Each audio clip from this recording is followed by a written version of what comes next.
Breaking news చూస్తున్నాం. గాంధీ హాస్పిటల్లో మందుల కొరత తీవ్రంగా వేధిస్తోంది. దాంతో వివిధ అనారోగ్య కారణాలతో ఇక్కడికి వస్తున్న వారికి నిరాశ మిగులుతుంది.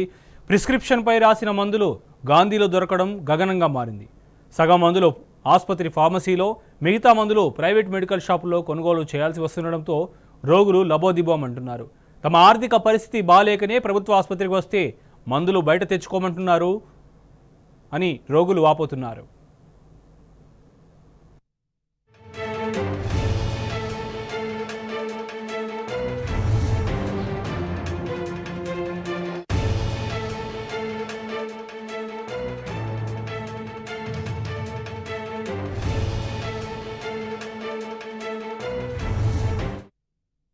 గాంధీ హాస్పిటల్లో మందుల కొరత తీవ్రంగా వేధిస్తోంది. దాంతో వివిధ అనారోగ్య కారణాలతో ఇక్కడికి వస్తున్న వారికి నిరాశ మిగులుతోంది.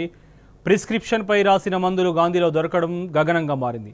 సగం మందులు ఆసుపత్రి ఫార్మసీలో, మిగతా మందులు ప్రైవేట్ మెడికల్ షాపుల్లో కొనుగోలు చేయాల్సి వస్తుండడంతో రోగులు లబోదిబోమంటున్నారు.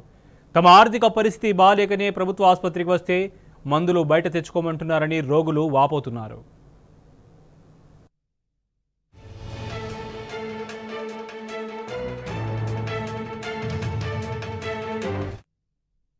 గాంధీ హాస్పిటల్లో మందుల కొరత తీవ్రంగా వేధిస్తోంది. దాంతో వివిధ అనారోగ్య కారణాలతో అక్కడికి వస్తున్న వారికి నిరాశ మిగులుతుంది. దీనికి సంబంధించి పూర్తి సమాచారం మా ప్రతినిధి వంశీని అడిగి తెలుసుకుందాం.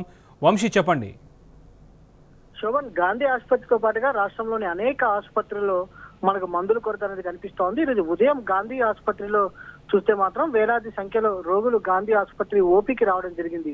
ప్రధానంగా విష జ్వరాలు కావచ్చు, ఇతర వ్యాధులు ఏవైతే ఉంటారో వారికి గాంధీ ఆసుపత్రిలో ఉచితంగా మందులు అందిస్తుండే. కానీ ప్రజెంట్ కాంగ్రెస్ ప్రభుత్వం నిర్లక్ష్యం వలన గాంధీ ఆసుపత్రిలో మందుల కొరత అనేది చాలా తీవ్రంగా కనిపిస్తా ఉంది. సాధారణంగా ప్రభుత్వ ఆసుపత్రులకు TGMSIDC నుంచి దాదాపుగా 80% మేర మందులు సప్లై అవుతా ఉంటుంది. మిగతా 20% మాత్రం ప్రభుత్వ ఆసుపత్రికి సంబంధించి సొంతంగా కొనుక్కునే వీలుండే అవకాశం ఉంటుంది. కానీ రాష్ట్ర ప్రభుత్వ నిర్లక్ష్యం వల్ల అటు TGMSIDCకి అటు మందుల కొరత అనేది ఏదైతే మందుల సప్లై ఏదైతే తక్కువగా అవుతున్నటువంటి కూడా దాంతో పాటుగా రోగుల సంఖ్య పెరుగుతుండటం కూడా చూస్తా ఉన్నాము. దీంతో మందులు లేకపోవడంతో రోగులు తీవ్రమైనటువంటి ఇబ్బందులు పడతా ఉన్నారు. ప్రధానంగా అటు TGMSIDCకి సప్లై చేసేటువంటి డీలక్స్ ఏజెన్సీస్ కూడా చాలా మటుకు కూడా దాదాపుగా సగానికి పై